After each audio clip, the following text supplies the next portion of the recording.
guys? Welcome back to RC Everyday. Back again, part 2 of our Toyota shop truck build. So I guess I don't know, I didn't make it real clear in the other video. This is not a new chassis for the shop truck. This is the same shop truck chassis, just built for smaller bodies. The chassis was designed originally to fit just about everything that's around about 1/10 scale. It's just the only difference is all the suspension stuff we did in the last video and the narrow axle. Everything else is the same kind of mounts. It's just making it fit a different body. So I wasn't real clear about that. I had a lot of people asking me when the new chassis was coming out. I was like, it's the same one. These will work. Any hard body, if you can figure out how to mount it, it'll work. You just got to get the right size suspension for your body. That's why I can't sell them with a complete suspension, because Scottsdale needs a wider suspension than a Toyota, and your custom 3D printed body is going to need whatever it needs to. So that's, trying to do better with this one, getting all the information out there and getting, like that last video, showing the part numbers, showing what part trees things came from, and finding something that's a little more available. The TL01s that we based the trucks off of with the Chevy bodies, those were super available 2 years ago when I came out with this, but we've sold so many shop trucks that we've wiped out all of the aftermarket parts for the TL01s. So now it's, like I discovered on those, the TA02 and 01 arms and stuff can work. And I mean, you can mix and match all this stuff. It's just, that's the fun part of it for me, is making it all work. And yeah, trying to get you to think outside the kit is what the slogan was I came up with a couple years ago. So anyways, first thing we're going to do, shout out to Mr. Kane. I got his package. This is still sealed in the factory thing. He sent me take-off tires from this RTR truck and a full air dam, since I broke mine driving it. Huge thanks to him. I've got you some stickers coming, buddy. I got a whole little thing heading out in the mail tomorrow, and I just want to give a proper shout out. I know I mentioned it in the last video, but much appreciated, especially now that this truck's lowered. And yeah, we want to keep the clean look. I definitely needed to fix that.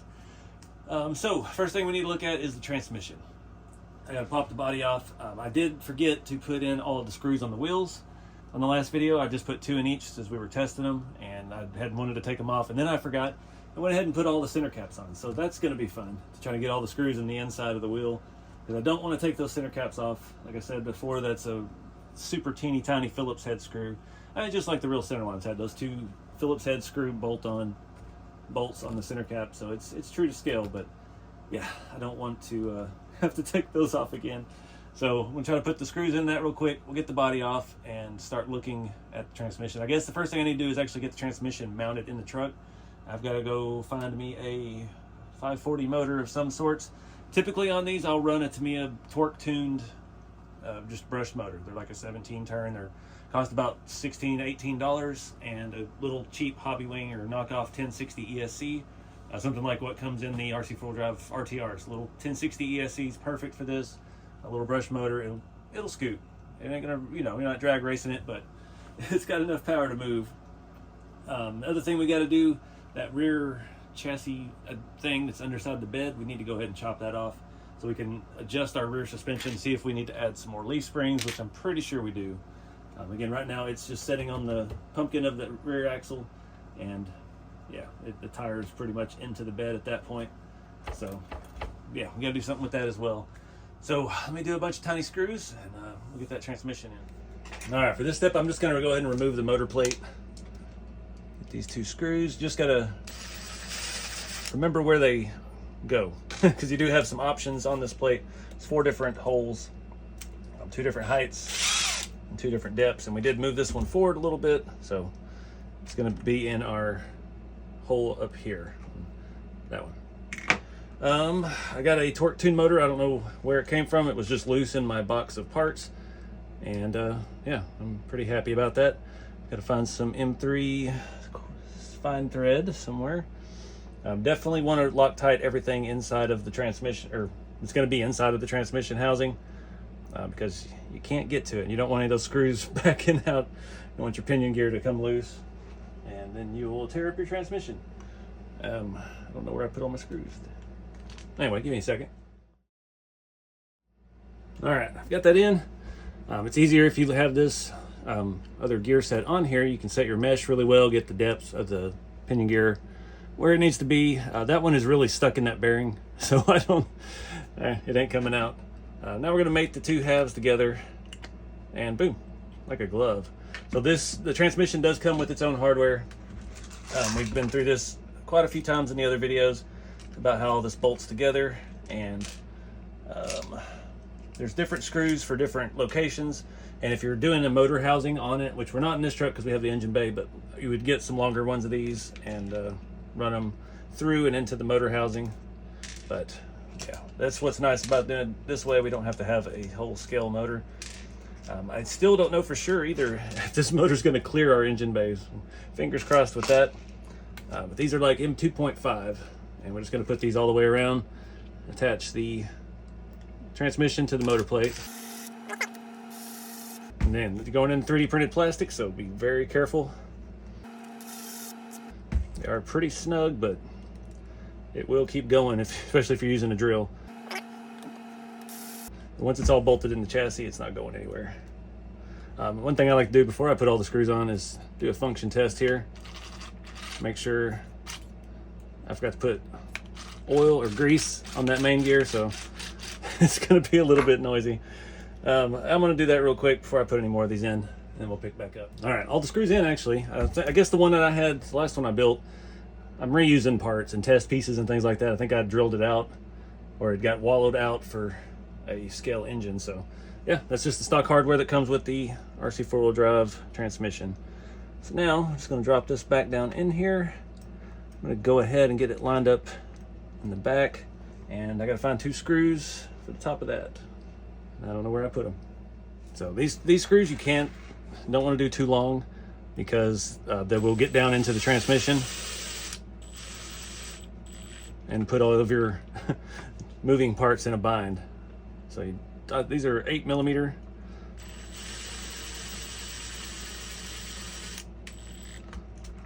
I think that'll be pretty good. We'll do another test here, make sure nothing's in a bind. Transmission's all good. So now I'm going to put our other screws back in the front, and then we'll be ready to test fit the body. It's a little tight in here with these shocks.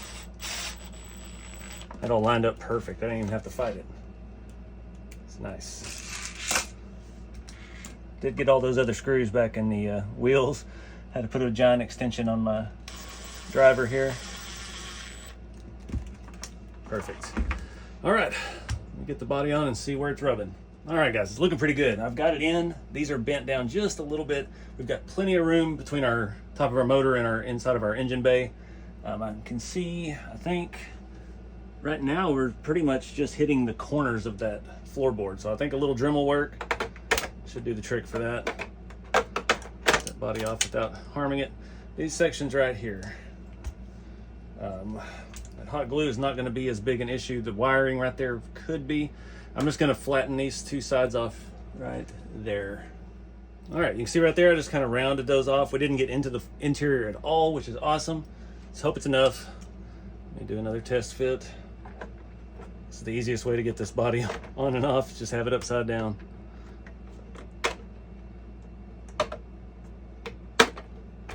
Our rear end. I think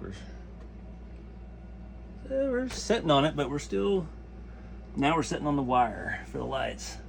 So we got plenty of room for the rest of that. Is it even worth it? It's pretty dang good where it is. You look at it from the side. It's up just a little bit. See if we can move that wiring just a little bit. I have to cut it out of that hot glue. Let me see if I can do it with some snips without cutting the wires.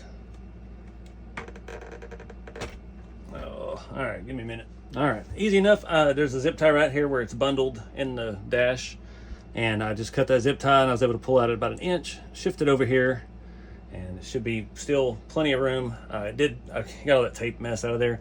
We did this a couple videos ago, added this magnetic link. We'll go ahead and set that aside for right now. We'll figure out that once we get to electronics later. Before I do a test fit, I'm gonna go ahead and chop this off. I'm just gonna try to go as flush as I can without losing my light wiring. Sheesh. The hot glue stuff pops off real easy, but I don't really want to lose that section. So see if we can cut it on 3 sides, see if we can snap this off, and then we can come back and clean it up a little bit. There we go. hate to permanently modify the body, but it is what it is. Come on. Just snip this off. Don't cut my wires.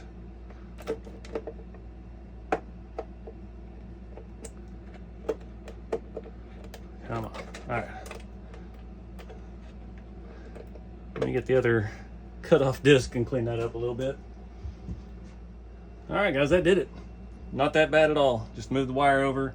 It's really just that front edge right in the center, right in line with where the wires were ran from the factory.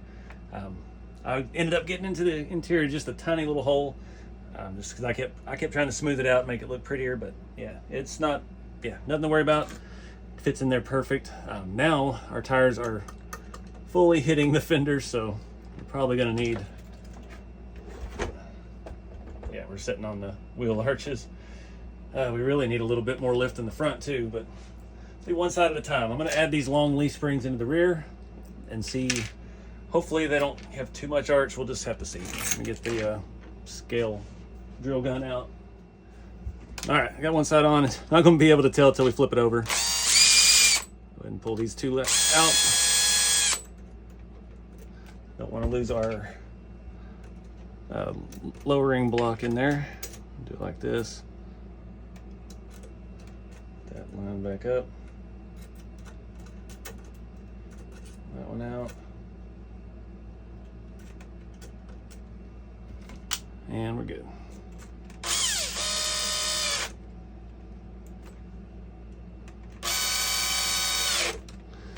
See what we got.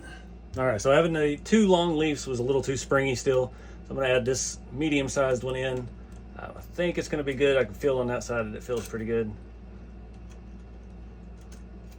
I'll go ahead and leave the other long one in. It was just very bouncy, so we needed a little, the smaller ones kind of create more tension. Since we don't run shocks on the back of this, we just go all spring.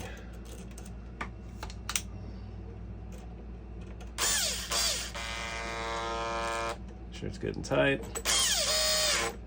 Remember this boom axle, that actually clamps the ends together. All right. It's still pretty bouncy. Feels pretty good though.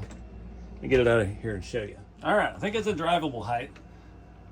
It is a little bouncy in the back, but a little bouncy in the front. We may have to adjust the spring tension on those front shocks, add a spring, put a longer spring in it, just something like that, see if we can stiffen it up if we need to. Again, we've got the motor and transmission in now, so it's weighted up a little more, weighted down a little more, I should say. I think real quick, I'm gonna throw the front air dam on, and trying to decide if I want to go ahead and, I don't want to do a servo yet because we haven't painted the chassis, and I'm not sure I'm ready to tear the chassis apart yet to paint it. So let's just finish up that little thing on the body and then see where we're at. All right, let's try to get some of the fingerprints off because I've been handling this thing way too much. One thing we need to do, I did put the air dam on. Again, shout out for Mr. Kane about that, appreciate it. And the other one that just, I don't know what, it felt like it was tent, like it was tight. Like maybe it got tweaked when I tightened it or something, and it just snapped at the slightest little break. That one went on nice and easy, no issues. So we need to measure for a drive shaft. So I'm going to show you that real quick. It's a pretty easy process. We've done it before. Where's my caliper? So this one we did move the transmission forward one set of holes. I'm going to pull this off of that boom axle. And we just want to measure the furthest size that we got. So, is that bearing looks like it was sticking out of there? Looks like we're going to be around 143. So, when you measure by drive shafts, they're going to be have two different dimensions. I've got one here I can show you. Obviously, this one, heck, that might actually work. So, it's going to come with two numbers. It's going to be the shortest length, which is what it is right here, and it's going to be a longest length, the longest it can go without having issues and getting wobbly. Actually, I think I may use this one and save money. I bought these a while back for something. That's perfect. So anyways, the max size that we're looking for on this would be about 145. So it would be bought in a range. So it'd be like 145. There's gonna be two options that will work, usually is 145 max and I can't think of what it would be, like 100 to 145, and there might be like 120 to 145 or something like that, because it's going to depend on how much of this side covers. So you wanted to go as close to the size that you need. So if we were going to order one, I would probably get a 130. That way we only have 10 millimeters of that exposed. And this being a two-wheel drive truck, it's not going to travel that much up and down. Now if you're doing some big linked crawler, then you might want something that has a little more of the splines exposed, so as it twists and flex, the axle can move around. But yeah, this works out great. This was just sitting over there to the side. This is a Muse Racing. I got this on Amazon. I think I did this when I was stretched the frame on the Boom Racing BRX02 adjustable, or the L1 adjustable wheelbase, and we ended up putting that truck back.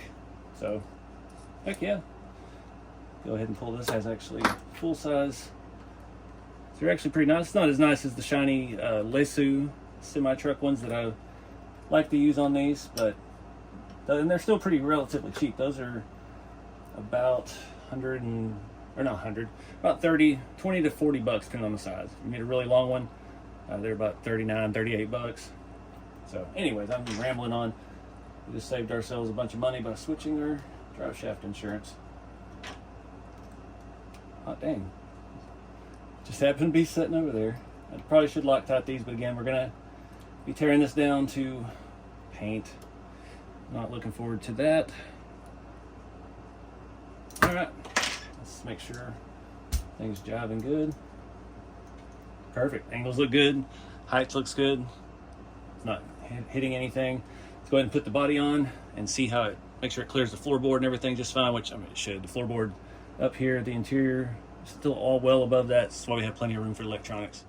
All right guys, I was going through parts. I do have a parts car here.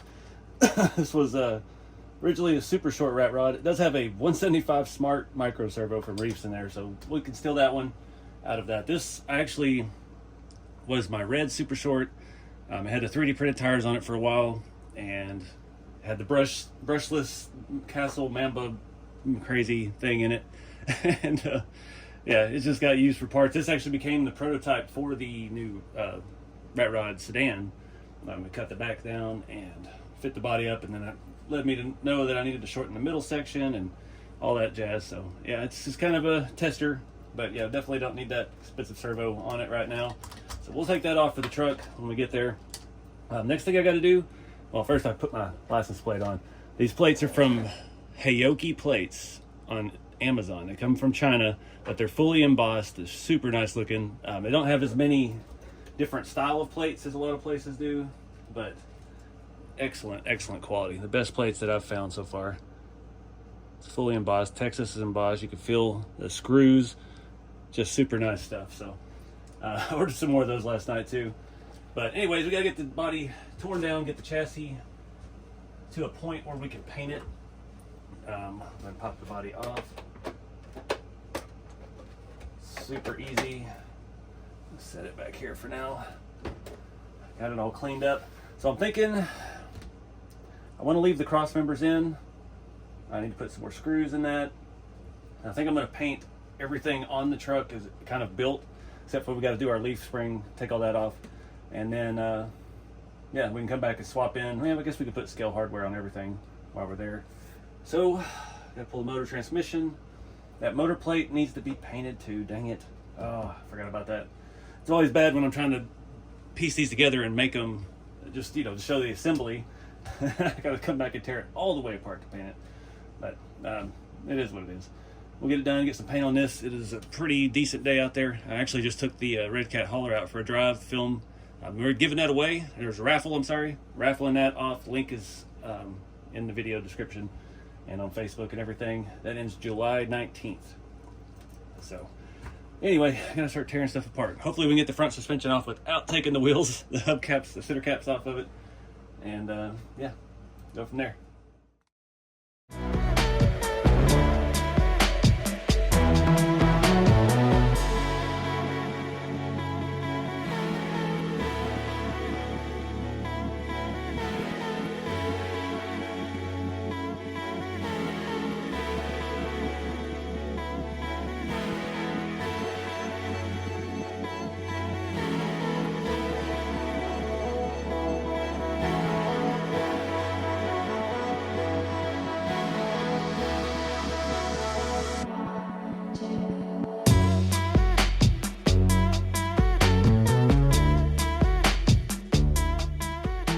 All right, guys, it's been the better part of an afternoon. Got this painted. It's pretty well dry. Started with this Rust-Oleum primer. This is not something you want to put on in sand. That's just basically a primer to help to paint it here. This is what we painted. The dang ant. It's spring in Texas, man. The bugs are out like crazy. It's the second ant I've killed up here today. But anyway, look how smooth the tops of these are. This is going to look fantastic in the engine bay. It's going to blend right in. And that's 3D printed part. No prep whatsoever. Just hit it with this Rust-Oleum primer, and then I did 2 coats with this Rust-Oleum flat black. Nothing fancy, just the regular stuff, but it is a flat paint. And I had it hanging up. I hung it from one end, painted everything, and then I waited for it to dry. I actually waited like a couple hours, and then I flipped it around and hung it from the other end, getting in all these little nooks and crannies of the parts. It's a little tedious, but if you just take your time, it works out well. And then once that dried, I hit it the same way with this VHT flame-proof satin clear. This stuff is flame-proof. It's designed for brake calipers and engine blocks and stuff like that. So giving it a really hard finish so we don't mess anything up. If I didn't do that, this Rust-Oleum stuff would probably start chipping off with my fingernails or whatever, just trying to put it together. So this stuff really adds some durability to the finish.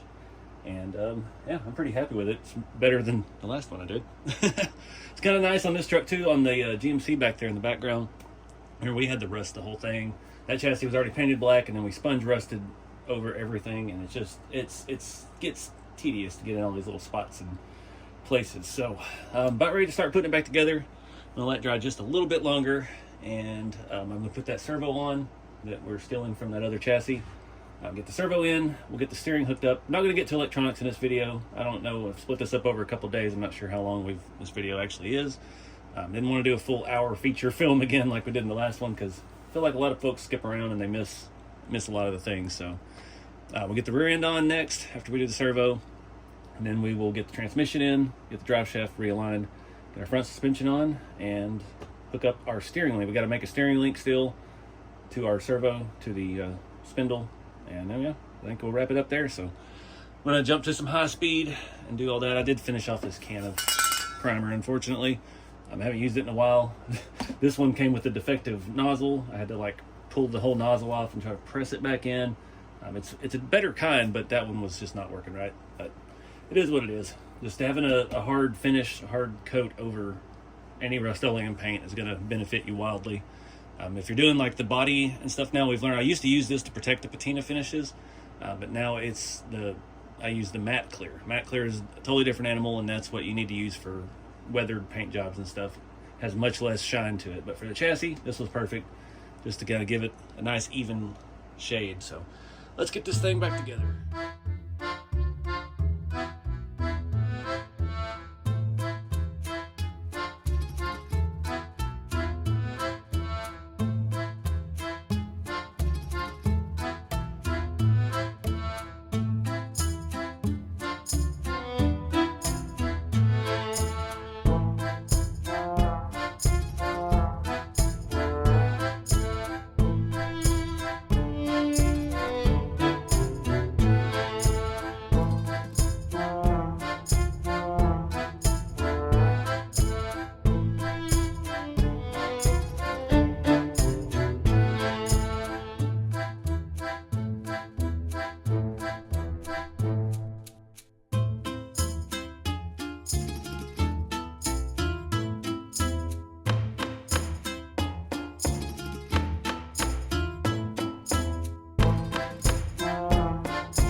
All right, guys, got this all together. Time to do the steering servo.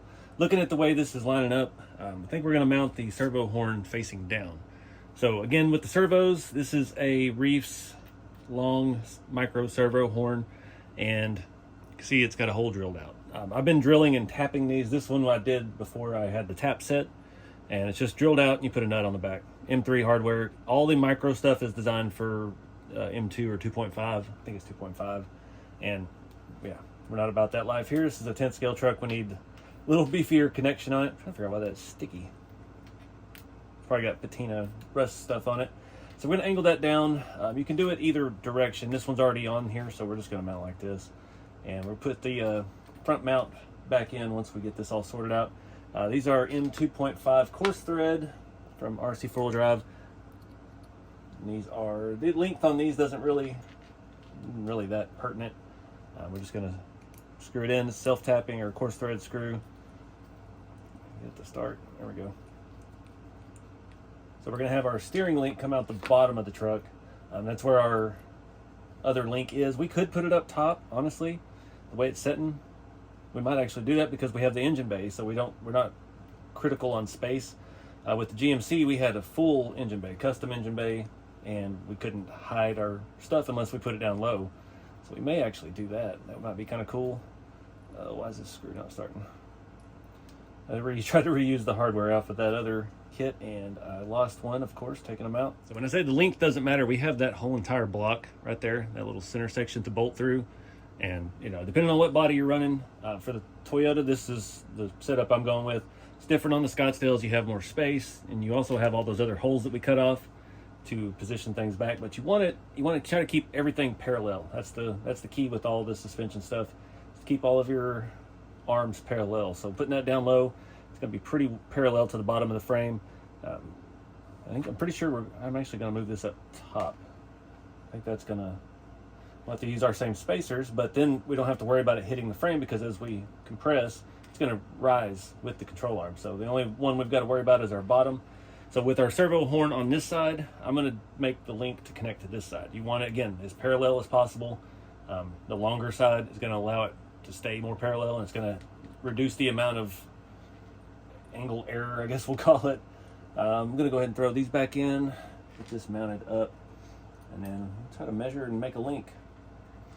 I'm leaving these not scale. A couple of spots, the transmission mount, I'd left some in there so it would get painted, and I didn't think about the button heads are bigger than the scale bolt head. So if we had taken that out, you'd have a bare metal ring around it. So just going to rock that like it is. I did use scale hardware for the transmission mount. I did swap out the motor plate and get all that realigned. I painted one after the fact. I forgot all about it. Again, this is a spot where you can use pretty long hardware because we have that whole entire mass of material to thread into. The only one you really want to be careful with the kit is this, the rear cross members. You don't want to get anything too long in those because they will strip out. But I've got a bunch of those extra, so if you need one, let me know, because accidents happen, and that's kind of the thing too. I get a lot of people messaging me with all of my kits, and they're like, hey, if I try to do something cool and it messes up, do you have this part? And I'm like, yeah, no worries. Like, I fully encourage you to go crazy with your build and do something unique. So we're going to put this wire back here with our motor wires, and we'll wrap all that stuff up when the time comes. And usually our electronics are going to mount outboard here, underside the body. We might make a plate or something to put it on. Just have to see how it goes. So now we want to do this. May actually go a little bit longer. The only problem with this I have is I keep running out of long bolts. So we need one that's going to reach down and on our side over here to connect to the servo. And then we need spacers above to get that where we need it. Now, it is what it is. I think I'm going to up the spacer up here, because even with the body on, I don't think the 6 is going to cut it. So I'm going to go up to a 9mm spacer. And I think the 6 may actually work good on the bottom. But I've got to find a bolt that's long enough to go through all of that.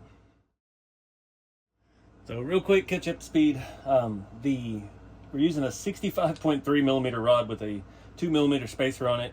It's RC 4-wheel drive rod, just stuff I had. And they're longer angled or offset rod ends. You can piece that together however you like. Where is my caliper? I'll measure it for you.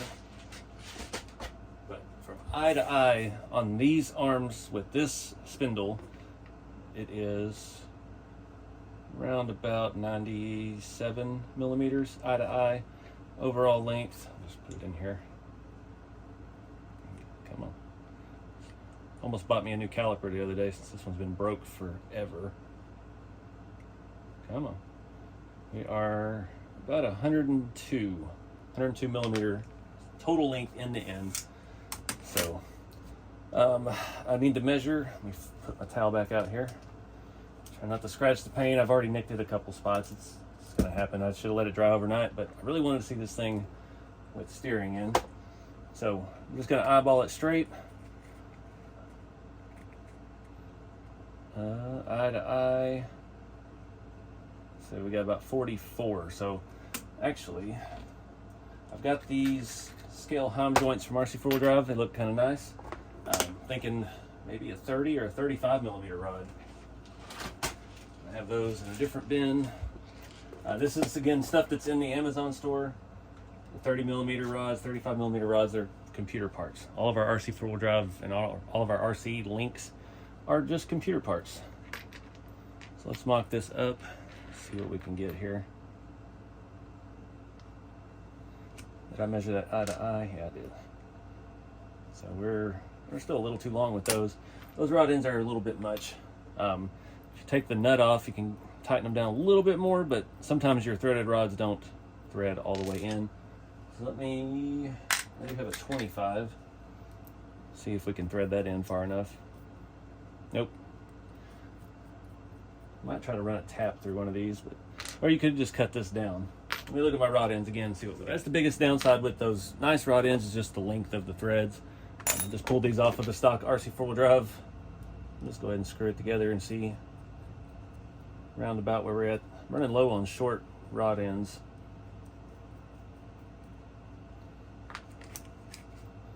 So center on center, we're about 47, and we're way too big. Dang.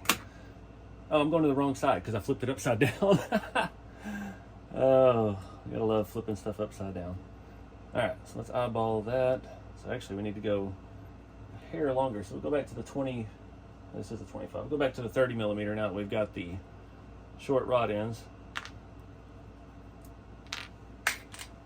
It's all just trial and error. It helps to have a lot of the stuff on hand to trial and error with, but that's why I try to do it all in the video so you can see what we're actually working with here. If we go to the right side, oh man, that's close enough. We could tune it out with the with the steering and the radio. All right, let me figure it out. All right, so here's what we're working with. I've got 9 millimeter spacers on the top, lifting it up above the frame. It's sitting pretty close to the frame, but again, suspension is going to travel down and it's not going to be an issue. 2, we don't have a whole lot of up travel with the suspension because the body's set so low. So I think we'll get into our tire before anything becomes a problem. I did use, this one's the same length so we can measure it. This side I needed about 3 millimeters longer, but this screw is the longest one I have, and it is a 29-30 millimeter. So a 33 or 34 millimeter screw would have worked. I did manage to shove a 2 mil spacer in there to give us a little bit more clearance, and then I just put a nut on both sides. Couldn't really quite get into the nylock on that side, but it's fine. If I had a slightly longer screw, it would have been perfect, but it's all in there and working great. This is the first time I've ever put that link across the top. It's gonna be nice to not have it hanging down below. You see our steering doesn't really stick down. Let me zoom you out. Doesn't really stick down any further than our control arms, so one less thing to interfere with stuff. So man, I'm liking it. Looks clean. What's left? I don't think that's it. Just need to put the body on and take some pictures and do all that jazz. Alright guys, obviously the easiest way to put this together is upside down. Curious to see where our servo fits up front. It should slide right into the bumper. Up. Perfect. It fits right in the bumper housing. That is epic. Get you a closer look at that real quick. It's hard to see, but There's our servo. It goes inside the edge of the bumper because it sticks out of the cross member a little bit. Perfect. All right, so mapping out where we're going to put electronics in the next video. We've got a ton of space. We actually have more space here than in the Scottsdale. We could honestly get a receiver in the seat base, an ESC in the seat base, and a small, I've got a 2000 or 1500 2-cell. We could probably actually just slide right through there. On the Scottsdale, I made little plates that went over here and had like a little trap door for a battery. It was pretty slick. I don't think we even really need all that on this one, so we'll cover that all in the next video. We've got to do the interior before we get to that, because these are really designed for the body to not come off. You could put screws in these mounts if you wanted, but yeah, either way, it's going to be just fine the way it is. Not looking forward to taking the interior out because we've got to deal with our light wiring. I'm trying to get it out of that. This is a little bit different interior than the 4Runner and the extra cab. They've added some more material on the sides, so curious to see how that goes. But I need a break, and we're gonna wrap this one up here. So I think we're going to make one change. The front suspension is a little too soft now. We've got all the weight on there, and again, we still have more to add. It'll be more midship, and it'll help balance the back out a little bit, but I do need to adjust the shocks a little bit more. We could just add a stiffer spring. We could change the mount one more time. I may just try that because that's going to be the easiest solution. It'll be easy to get to. So I'm going to pull the body off one more time. Find somewhere safe to set it. Again, that's why I have so many holes in these shock mounts, so you can play with different locations. So if we move outboard, that'll move us down another 1/4 inch. No, 1/4 inch, what am I saying? Another few millimeter. This drill's been cutting out on me a lot lately. Not sure what its deal is. We might have to go further than this, I don't know.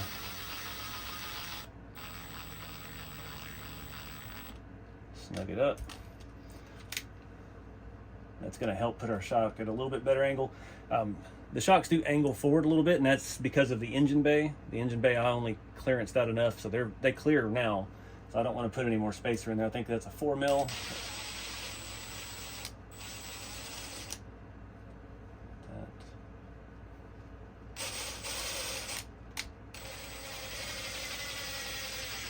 Drills work better in forward. All right, I dig it. And if we need to go up again, we can. We can just change the springs in it. We've got a lot of options left, but we won't know for sure until we get it fully loaded out. And that's just the name of the game with these. It's all kind of a custom build. You got to do it all yourself and make it work for your needs, and your wheels and tires are the main thing with these is how you build it. Honestly, with these tires that are smaller and stick out a little bit, it's made it a lot easier than trying to do a full tuck like we did on the Scottsdale. And it's weird how that red looks next to this red, because it's a lot more faded. It looks pretty legit back there. So anyways, I appreciate you guys watching. Again, we've got shop truck kits in stock only at rceveryday.com. And yeah, base kit shop truck chassis will work with just about anything. You just got to build it to fit what you need. It works perfect on the Blazer body. It works perfect on the Scottsdale. It's a little more challenging with these, but now we've got this new setup. I'd have updated the Amazon list. It has the tires, it has the foams, it has some of the small pieces you need. The previous video in this series covers all the suspension parts you need for up front.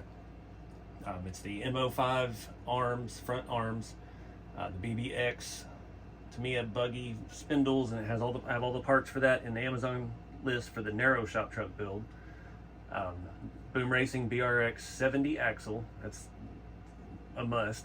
And then the RC4 drive TCI R4 transmission, and you got yourself a nice little mini truck. I haven't heard for sure yet. RC4 drive, usually they come out with these RTRs, and the body sets follow pretty close behind.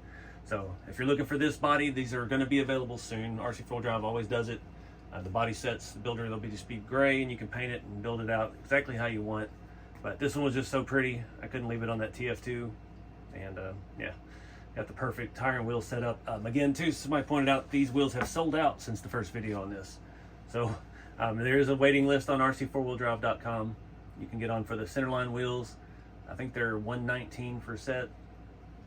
And yeah, but there's 155s. It's all just depends on the offset. You can do different things. You can make them stick out more if you run a wider axle. You can put different arms on the front and make them stick out more. You can do whatever you want with these. It's just like a real truck.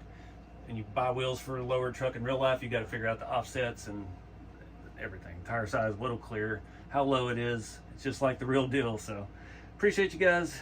Get out there and have some fun with the hobby. Keep it scale. I'll see you next time.